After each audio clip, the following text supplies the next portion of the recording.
बिस्मिल्लाहिर्रहमानिर्रहीम। अस्सलामुअलैकुम नाज़रीन। नाज़रीन, मैं हूं अजमल मलिक और आप देख रहे हैं अजम पॉलिटिक्स यूट्यूब चैनल। तो तमाम नाज़रीन से गुजारिश है कि सबसे पहले मेरे इस चैनल को सब्सक्राइब कर लें और वीडियो दोस्तों के अंदर शेयर कर दिया करें। तो नाज़रीन, चैनल सब्सक्राइब मैं इसलिए कहता हूं बार बार कि इसी ये यूट्यूब चैनल पे या मेरे इस चैनल के ऊपर जितनी वीडियोस मैं अपलोड करता हूँ या बनाता हूँ, तो ये हमारे एक जिसको कहते हैं मफाद आमा या पब्लिक की आगाही की, इसमें बहुत सारी इन्फॉर्मेशन और वीडियोस में बनाता हूँ ताकि जो करंट इश्यूज़ हमारे सोशल मीडिया के ऊपर या पॉलिटिकली हमारे मुल्क के अंदर या दीगर मकामात पे चल रहे होते हैं, तो उसका क्या कहते हैं लोगों को उसके बारे में मालूमात मिल सके। और यहाँ पे चूँकि सोशल मीडिया हमारे मुल्क के अंदर क्या दुनिया भर में एक लिहाज से आज़ाद है और यहाँ पे कोई ख़ास किस्म की कवानीन या कायदे नहीं है, तो यहाँ पे कोई भी इशू रेज़ होता है तो हर बंदा अपनी मर्ज़ी से अपनी आरा देता है और बहुत सारे लोग हमारे में से उनको पता नहीं होता दरअसल ये केस क्या है। तो नाज़रीन, आजकल एक case election commission of Pakistan के पास चल रहा है पीटीआई के ख़िलाफ़, और इसको कहते हैं फॉरेन फंडिंग केस। तो नाज़रीन, सबसे पहले तो मैं आपको बताऊंगा कि ये फॉरेन फंडिंग केस है क्या और ये किस तरह किस पार्टी को इफ़ेक्ट करेगा, और उसमें जनाब इमरान खान और पीटीआई कितनी हद तक इन्वॉल्व है और दीगर जो पार्टियां हैं उनके ऊपर इसके क्या असरात मुरतब होंगे। तो सबसे पहले तो मैं आपको बताऊं कि ये जो पार्टी की फंडिंग होती है, पॉलिटिकल पार्टी की फंडिंग, जब कोई पार्टी इस्टेब्लिश हो जाती है हमारे मुल्क के अंदर, तो उसके बाद उनको ज़ाहिर है अपनी पार्टी के लिए फ़ंड्स चाहिए होते हैं। तो फंड रेजिंग का भी हर मुल्क के अंदर कायदे कवानीन या लाज होते हैं। तो हमारे मुल्क के अंदर एक कानून है, ये हमारे कानून का हिस्सा आर्टिकल 6 है। इसको कहते हैं पीपीओ, पॉलिटिकल पार्टीज ऑर्डिनेंस या पॉलिटिकल पार्टीज एक्ट। तो इसका एक सेक्शन है 6 और उसका सब सेक्शन 3 है। तो उसमें ये है पॉलिटिकल पार्टीज़ के बारे में कि वो फंड किस तरह कलेक्ट करेंगी। तो ये इसके इंग्लिश में मैं आपको थोड़ा सा इसकी वर्डिंग पढ़ के सुना देता हूँ, फिर उसमें मैं आपको इसका ट्रांसलेशन भी बताऊँगा और फिर आगे पीटीआई का जो केस है उसके ऊपर डिस्कशन करूँगा, और उसके बाद फिर ये दीगर पार्टियों के ऊपर इनके क्या असरात हैं और इनके साथ होने वाला क्या है वो भी आपको बताऊँगा। तो दोस्तों से गुजारिश है कि वीडियो दोस्तों के अंदर शेयर भी करें और वीडियो पूरी देखें और चैनल को सब्सक्राइब भी कर लें। तो ये जो हमारे आइन का या कानून का ये आर्टिकल 6 और उसका सब आर्टिकल 3 है, इसके मुताबिक एनी कंट्रीब्यूशन मेड डायरेक्टली और indirectly by any foreign government, multinational और डोमेस्टिकली इनकॉर्पोरेटेड पब्लिक और प्राइवेट कंपनी, फर्म, ट्रेड और professional association shall be prohibited and may accept and parties may accept fund from individuals only. अब इसका मतलब ये है कि यहाँ पे जो पॉलिटिकल पार्टीज़ हैं उनके कायदे और कवानीन के मुताबिक इस आर्टिकल के तहत मतलब है वो किसी कंपनी से, चाहे वो हमारे मुल्क के अंदर है या मुल्क के बाहर है, इसी तरह ट्रेड एसोसिएशन या कोई प्रोफेशनल फर्म है या जो भी है, उनसे कोई पार्टी डायरेक्टली फ़ंड नहीं ले सकती, उनको ममनू है। और उसके बाद अपना क्या कहते हैं सिर्फ और सिर्फ इंडिविजुअल या इनफरादी तौर पे हर आदमी से वो फ़ंड कलेक्ट कर सकती है। तो ये नाज़रीन बुनियादी तौर पे हमारे मुल्क के अंदर एक कानून है। अच्छा, अब इसमें होता इस तरह है कि मुल्क के अंदर तो ज़ाहिर है ये इसका कायदे कवानीन को फॉलो करते हैं, और जब बाहर मुल्क में भी आम तौर पे ये जितनी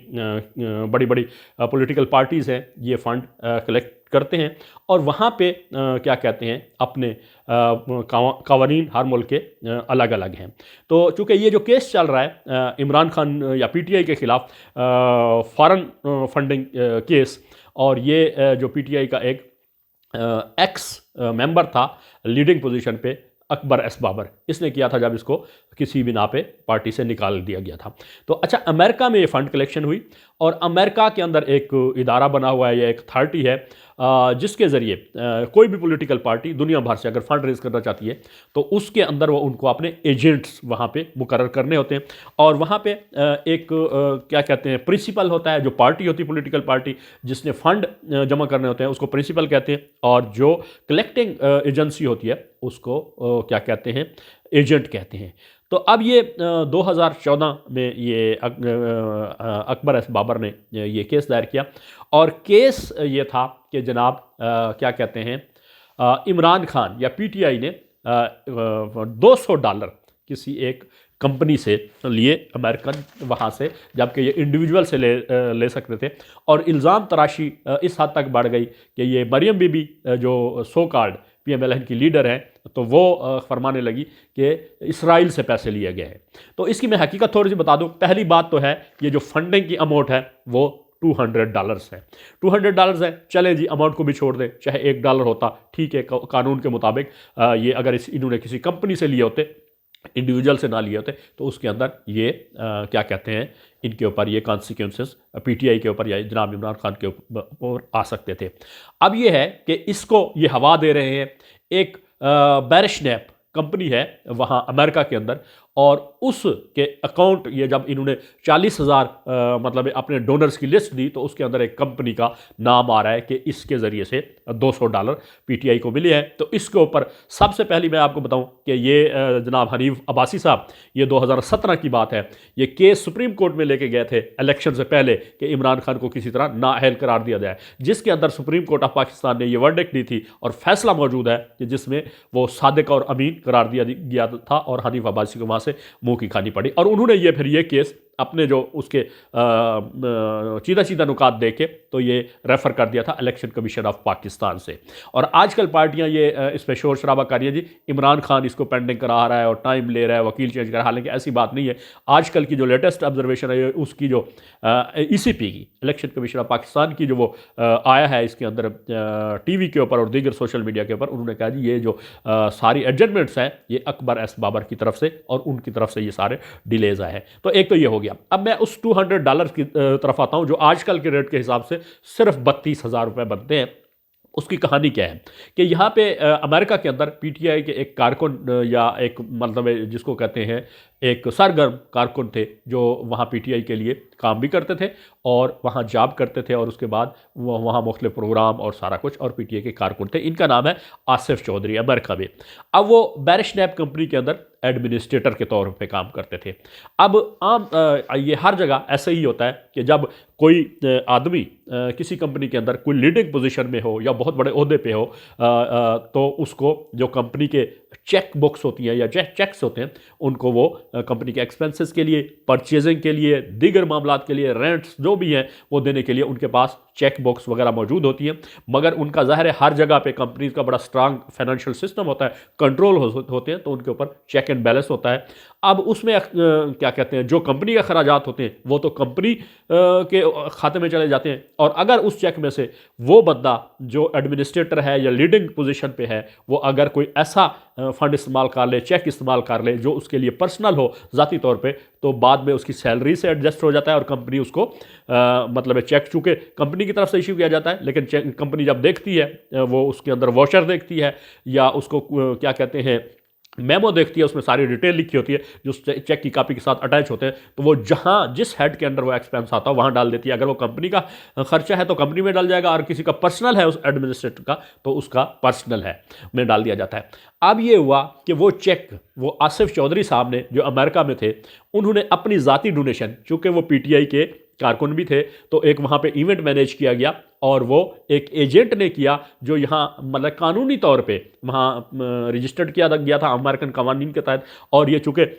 ये आसिफ चौधरी साहब वहाँ में एक्टिवली मतलब पार्टिसिपेट कर रहे थे, तो उन्होंने बहुत सारे दोस्तों को मिलाया और ख़ुद भी, और अपनी तरफ से उन्होंने $200 की डोनेशन दी और उसमें कंपनी का चेक इशू किया, बैरिशनैप का। अब कंपनी का चेक इशू किया जो कि बाद में वो चेक मतलब उनकी सैलरी से वो पैसे कट गए। इसका मतलब ये हुआ कि वो जो पैसे थे वो बैरिशनैप के नहीं थे, वो आसिफ चौधरी साहब ने अपनी तरफ से दिए थे, और उसकी सारी डिटेल उन्होंने मीडिया में भी बता दी और सारी। अब ये जो मैं कहता ढंढोरा पीटा जा रहा है और वो शोर शराबा किया जा रहा है कि जी वो बैरिशनैप ने से जनाब पैसे लिए गए और उस कंपनी के, तो वो अब सारी तफसील आ चुकी है। उसमें बैरिशनैप कोई कंपनी से नहीं है बल्कि उनके ज़ाती फ़ंड है। और दूसरी बात ये शोर शराबा किया जा रहा है, झूठ बोला जा रहा है कि जी वो बैरिशनैप तो जनाब इसराइली है, और इसराइल की तरफ से मतलब एक मुल्क को इन्वॉल्व किया गया है जो कि यहाँ हमारे लॉ के अंदर कोई मुल्क उसको पार्टी को फंड नहीं कर सकता, कोई कंपनी नहीं कर सकती, कोई दीगर बड़ी बड़ी एसोसिएशन या ऑर्गेनाइजेशन नहीं कर सकती, इंडिविजुअल कर सकता है। तो उसके साथ जोड़ा जा रहा है, जो कि बिल्कुल सरासत है, मतलब हर लिहाज से, और उसके ये सबूत भी मौजूद है। और वो आसिफ चौधरी साहब ने मतलब रिकॉर्ड या मीडिया के ऊपर आके कह दिया और उन्होंने सारे सबूत भी पेश कर दिए। एक तो ये इनको मुंह की खानी पड़ी, एक खास तौर पे मरियम नवाज, और साथ ही झूठ ढिठाई से बोल रही है कि वो जनाब इसराइली है। तो वो जो बैरिस्टेप है वो इसराइली भी नहीं है, वो जो आदमी है जिसके नाम पे कंपनी है वो अमेरिकन है, ठीक है ना जी। वो क्या कहते हैं, ज्यूज ज़रूर है लेकिन अमेरिकन है। ज़ाहिर है वो जो इसराइल के साथ एक ताल्लुक जोड़ा जा रहा है वो उसका कोई ताल्लुक नहीं है। और बेसिकली ये पीटीआई के एक कारकुन या एक इंडिविजुअल जो कानून और कायदे के अंडर आता है उसके तहत ये फंडिंग दी गई है। और इसको जनाब अली बड़ा शोर शराबा किया जा रहा है, जनाब कोई इमरान खान या पीटीआई ने कोई बहुत बड़ा गलत काम कर दिया है। मतलब इसकी यूँ समझने, वो कहते हैं कि बड़ा शोर सुनते थे पहलू का दिल में, बड़ा शोर सुनते थे दिल का पहलू में, बड़ा शोर सुनते थे दिल का पहलू में, जो चीरा तो कतरा खून तक ना निकला। या दूसरी मैं मिसाल अगर दूं कि वो कहते हैं, जो सादा मिसाल है कि खोदा पहाड़ निकला चूहा वो भी मरा हुआ। मतलब इन्होंने शोर शराबा इतना पूरे मतलब ज़माने को ये पीडीएम वालों ने ये सर पे उठा लिया और जनाब अली उसके अंदर कुछ हकीकत है नहीं। अब ये तो है इमरान खान के जो ऊपर ये फॉरेन फंडिंग का केस है। याद रहे कि $200 और आज का रेट अगर अप्लाई किया जाए डॉलर का, हालांकि उस वक्त तो डॉलर का रेट भी 50-60 रुपया था, उस वक्त 12-13 हज़ार रुपये बनते हैं, और टोटल इस वक्त पाकिस्तानी रुपीज़ 32,000 रुपये बनते हैं, जिसके ऊपर बड़ा शोर शराबा भी मचाया जा रहा है। अच्छा, इस कानून के अंदर जो मैं आर्टिकल 6 हमारा जो कानून का है, और उसके अंदर ये बताया गया कि पार्टीज जो है ना फंड ऐसे जमा कर सकती है अगर इसकी वायलेशन करती हैं। तो वो क्या होगा, वायलेशन करने से ये होगा कि जनाब अली वो जो फंड है वो गवर्नमेंट अपने हिस्से में या उसको जब्त कर सकती है और उस पार्टी को फंड वो मतलब नहीं दिया जाएंगे बल्कि गवर्नमेंट कब्जा कर लेगी। अब इमरान खान के ऊपर जो कॉन्फ्लिक्टेंसेस आते हैं, बिलफर्ज उसको ये मान ले इलेक्शन कमीशन ऑफ पाकिस्तान और सारा कि जनाब ये उस कंपनी ने दिए थे, आसिफ चौधरी ने नहीं दिए थे, तो वो 32,000 रुपये जनाब इमरान खान को जमा कराने पड़ेंगे। इसके अलावा इसके ऊपर कोई फ़र्क नहीं पड़ने वाला। ये असल में ये जो असल कहानी मैं आपको बता दूं। अब ये जो इन्होंने पहाड़ खोद के मरा हुआ चूहा निकालने की कोशिश की है, इसका जो मलबा गिरा है इन खोदने वालों के ऊपर, अब इनकी वहाँ पर कब्रें बन चुकी हैं और ये वहाँ उस मलबे के अंदर दफन हो चुके हैं और इनके कत्मे लगना बाकी है। उसकी मैं वजह बताता हूं। अब यह है कि ये तो इन्होंने शोर शराबा किया जनाब पब्लिक को बेवकूफ़ बनाने के लिए, और इन्होंने कहा जी शायद हमारी कोई बहुत बड़ी अचीवमेंट होगी, तो वो उसके अंदर सारे सबूत भी दे दिए। और इमरान खान ने इस स्ट्रोक को या इस स्टंट को हमेशा की तरह जैसे वो ज़बरदस्त खेला, बहुत बेहतरीन खेला, और उन्होंने कहा है कि जी ये सारी जितनी भी पार्टियां हैं इनकी जो फॉरेन फंडिंग है इसके सारे केसेस खोले जाए और इसके सब इनसे तफसील मांगी जाए, और अपने जो उनके 40,000 डोनर थे उन्होंने सारी लिस्ट भी दे दी। अब बात यह है कि मैं आपको बताऊं कि यहाँ पे जितनी बड़ी बड़ी पार्टियां हैं, अब यहाँ पे हो क्या रहा है, इनकी बहुत सारे ऐसे खाते हैं, बहुत सारे ऐसे खाबे हैं कि इनको बहुत सारे मुल्कों ने मतलब इसको मतलब पार्टी के फंडिंग किया। जैसे कि मैं आपको बताऊं कि PMLN को ये उसामा ने मतलब है जिसको उसामा बिन लादेन है उसकी फंडिंग आई हुई है। अब ये केस खुलेगा, ये इनके लिए खुद मैं कहता हूं कि वो कब्र बनेगी। इसी तरह ये जो क्या कहते हैं, मैं कहता हूं ये जो फजलुर रहमान है और ये जो कहते हैं इसकी फजलुर रहमान की पार्टी, इन्होंने लीबिया और सद्दाम हुसैन से फंड लिए और बड़ी बड़ी, और सऊदी हुकूमतें फंड नहीं दे सकती पॉलिटिकल पार्टी को। अब ये जब खाते खुलने जा रहे हैं तो ये सबसे बड़े, अब इनके ऊपर जो इम्प्लीकेशन आनी है मतलब है वो इतनी बड़ी हैं कि ये अपने सारे असासे बेच के, अपने सारे महल्लात और गाड़ियां बेच के भी ये पूरे नहीं कर सकते। उसमें मैं आपको बताऊं पीपल पार्टी का खुद वो जो कलेक्टिंग एजेंट है वो इसराइल से उसका ताल्लुक है। तो कहने का मतलब है कि इन्होंने मतलब इमरान खान के लिए एक बहुत बड़ा जनाब जिसको कहते हैं ना वो महाज खड़ा किया और बहुत बड़ा इनके लिए अपने लिहाज से वो किया कि जनाब अब जनाब इमरान खान नाअहल हो जाएगा या पार्टी बंद हो जाएगी। मतलब यूँ कहने कि ये वो जिस तरह कहते हैं ना दो मुल्कों के अंदर जंगें हैं और एक मुल्क नाअहल हो, या दो बंदों के दरमियान या दो इंडिविजुअल के दरमियान, और वो जो नाअहल हो और निकम्मा हो जिसके पास कोई ताकत और पावर ना हो, तो वो ये दुआएं मांगता है कि या अल्लाह दुश्मन की जो तोप है उसके अंदर कीड़े पड़ जाए। तो अब ये इनका ये ख्याल था कि इमरान खान को पाकिस्तानी अवाम के अंदर तो इतनी पजीराई मिल चुकी है, वोट की कुव्वत से तो इसको हराया नहीं जा सकता। मैं कहता हूं, गारंटी के साथ कहता है, जितने भी इलेक्शन है इमरान खान जब तक है, मैं कहता हूं कि ये कोई भी पार्टी इनको हरा नहीं सकती। अब ये इस दुआएं मांग रहे हैं कि या अल्लाह इमरान खान के जो है ना वो कोई ऐसा हो जाए कि ना अहल हो जाए, कोई ऐसा मौजज़ा हो जाए, और जिस तरह वो कहते हैं ना, मैंने पहले कहा कि जी इमरान खान की मतलब वो जो कोई ऐसी उसके ऊपर कानून नाफिज हो जाए, कोई ऐसी गलती उनके सामने नज़र आ जाए कि जनाब वो ना अहल हो जाए और ये बाहर हो जाए इससे इनकी पार्टी, और ये इनको खुला मैदान फेर की तरह मिल जाए। तो मैं कहता हूं कि इनको इसके अंदर कोई पजीराई नहीं मिलने वाली। और ये जो फॉरेन फंडिंग का केस है जिसके ऊपर ये बड़ा उछाल रहे हैं, बड़ा शोर शराबा, और मैं आपको बताऊं कि ये जो अब खुल गया ये केस, इलेक्शन कमीशन ने तमाम पार्टीज़ को नोटिस दे दिए हैं, और इमरान खान ने बड़ा अच्छा वाइजली इसको खेला है। पहले इनके शोर शराबे को सुना है, इनकी इस जो मुहिम है इसको एक पीक तक, और इसको जो एक मतलब मैं कहता हूं बहुत ही हाइप तक लेके जाने दिया है, ताकि ये अपने जाल के अंदर खुद फंसे। मतलब ये वो जो जाल इमरान खान के ऊपर ये क्या कहते हैं फेंकना चाह रहे थे, तो जनाब इमरान खान ने बड़ी चालाकी और वाइजली और अक्लमंदी के साथ वही जाल इनके ऊपर मतलब उल्टा दी है। अब ये मछलियों के साथ साथ बड़े बड़े मगरमच्छ भी फंसेंगे, और मैं आपको बताऊं 30-30 40-40 साल के जब इनको हिसाब देने पड़ेंगे, इन्होंने किसी कंपनी को नहीं छोड़ा, किसी मुल्क को नहीं छोड़ा, और मैं कहता हूं कि तो यहां पे इनके तो मैं तमाम तर घर, मदरसे, इनके महल्लात, इनकी लैंड क्रूजरें ये पार्टी के फंड से आए हुए हैं। तो जब इनको दबाव देना पड़ेगा,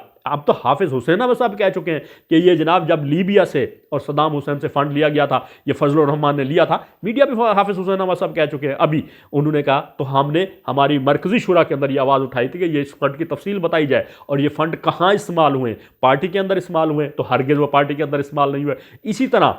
मियां नवाज शरीफ ने बहुत मशहूर केस है कि जी इन्होंने उसामा बिन लादेन से पैसे लिए हैं, और इसी तरह दीगर भी तमाम पार्टियां हैं उनके। और एक तो ये बात होगी, दूसरे अब ये इनके खाते खुलेंगे जब फंड्स की बात आएगी कि कितने फंड कलेक्ट हुए, कहाँ से कलेक्ट हुए, और ये कहाँ पे खर्च हुए। और जब खर्च की बात आएगी तो इनके वो तमाम तर केसेस जिनके ज़रिए मनी लॉन्ड्रिंग करते रहे, ये अपने लोगों को नवाजते रहे, और चोरी का पैसा मुल्क के लूट मार करके अपनी पार्टी फंड के अंदर डाले जाते रहे। और मैं बेशुमार ऐसी कंपनियां आएंगी लोकली, यहां लोकल कंपनी भी पॉलिटिकल पार्टी को फंड नहीं दे सकती, और इन्होंने ये जो बड़े बड़े कंपनीज के मालिक हैं, जैसे मैं आपको बताऊं बड़े बड़े यहां पे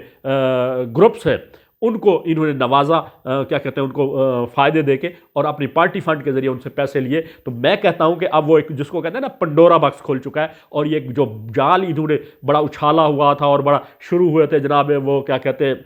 इमरान खान की नाअहली और दीगर, और फिर ये कह रहे थे कि जी इस्तीफे हम मुंह पे मारेंगे, और वो सारी कहानियां खत्म हो गई, और आखिर में आके तान कहाँ टूटी कि जनाब इलेक्शन कमीशन जो है ना वो इसके फॉरेन फंडिंग जो केस है इमरान खान का वो नहीं सुन रहा। इमरान खान के ऊपर बड़े से बड़ा कदगनगी, पीटीआई के ऊपर कोई बड़े से बड़ा कॉन्सिक्वेंसेस या उसके जो बड़े से बड़े असरात वो मुरतब हो सकते हैं, तो सिर्फ और सिर्फ मतलब $200, और वो जिसको आजकल कीमत जो बनती है उसकी 32,000 रुपये पाकिस्तानी रुपए बनते हैं, ये गवर्नमेंट के फंड में जमा कराने पड़ेंगे। और इनके मैं कहता हूं कि इनके मालो मता बिकने वाले हैं, इनके तमाम तर मैं कहता हूं जायदादें बिकने वाली हैं, इनके तमाम तर एसेट, लैंड क्रूजरें, गाड़ियां, मौलवियों के सारे ये जो मज़े और अयाशियाँ थी ये सारी ख़त्म होने वाली हैं, और ये जेलों में भी जाएंगे। और ये इसी केस के अंदर देख लीजिएगा कि जब ये मतलब ये नाच रहे होते हैं, मैं कहता हूं कि ये 11 मदारी हैं, ये जो पीडीएम की एक तहरीक या जिसको मूवमेंट कहते हैं, ये 11 ये मदारी हैं, और ये कोई ये पाकिस्तान मैं कहता हूँ डेकेट्स मोनूमेंट है, ये यादगारें हैं डकैती की। और इनके ऊपर अब ये फॉरेन फंडिंग केस भी जो ये इमरान खान के ऊपर एक बहुत बड़ा हवा या हाइप क्रिएट करके ये उसके ऊपर डालना चाह रहे थे। तो कहने का मतलब है कि इस केस के अंदर भी अगले चंद हफ्तों में आप सुनेंगे कि इनकी चीखें आएंगी, और वो चीखें ऐसी होंगी कि दुनिया भर में सुनी जाने लगेंगी, और फिर ये कहेंगे वो जनाब इदारे बायस्ड हो गए, और जनाब अली वो मुतनाज़ा इदारे हैं, और जनाब अली वो हिमायत कर रहे हैं इमरान खान की, और इमरान खान ताकत इस्तेमाल कर रहा है। कहने का मतलब ये है कि ये जहाँ भी मतलब इमरान खान के ऊपर कोई ऐसे झूठे इल्ज़ाम लगाने की कोशिश करते हैं या ऐसी कोई हरकत करते हैं, ये एक मुहिम जोई करते हैं, तो उल्टा वो उसकी मुहिम के जो मलबा है, जो असरात हैं, इनके ऊपर गिरते हैं। तो कहने का मतलब ये हुआ कि ये असल एक तो ये है कि फॉरेन फंडिंग केस मैं दोस्तों को, अपने नाज़रीन को बताना चाह रहा था, और इसके आने वाले जो असरात मुरतब होने वाले हैं इन पार्टियों के ऊपर, और ख़ास तौर पे 11 पार्टी के पीडीएम के इन 11 मदारियों के ऊपर, तो ये दुनिया देखेगी और सारी कौम देखेगी कि ये खुद इस जाल में फंस चुके हैं। तो नाज़रीन इस वीडियो के अंदर इतना ही। अजमल मलिक को इजाज़त दीजिए। अस्सलामु अलैकुम वरहमतुल्लाहि वबरकातुहू।